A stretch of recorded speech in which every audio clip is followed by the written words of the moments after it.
Violence in the middle of chaos. Last week, a 22-month-old child was shot in Chattanooga inside his home. Police say it's gang-related. After the shooting happened on Water Street, a man who is deaf pointed us to the bullet holes near his home.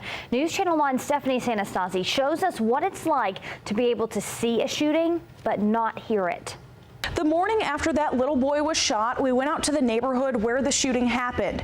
While we were there, we met David Dowdy. He can't speak or hear, but watched as something happened outside his home. He tried to tell us his story using sign language and gestures. So we brought an interpreter to him to help us see the shooting through his eyes.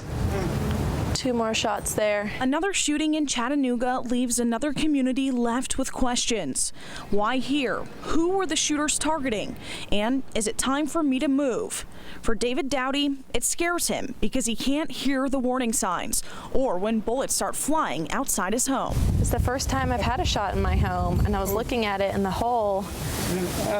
Next time, what if it went through the window and it could hurt me? That night, he says he had no idea what happened. All he could see, flashing lights from inside his home. I came out to look, opened out the window, and I saw all these cars, and looked around, and there were so many people out here. Early the next morning, he woke up and went back outside and began counting the bullet holes.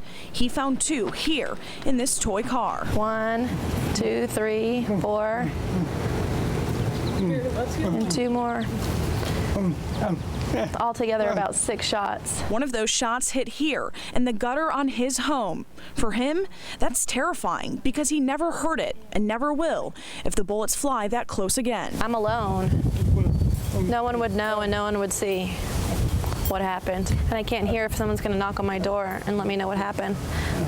I wouldn't know. He says he doesn't really know the neighbors that live here all that well, but says he only saw the 22-month-old boy that got shot here for a short time. I've lived here more than 11 years, and to have a shooting here, it's never happened, and hope it won't happen again.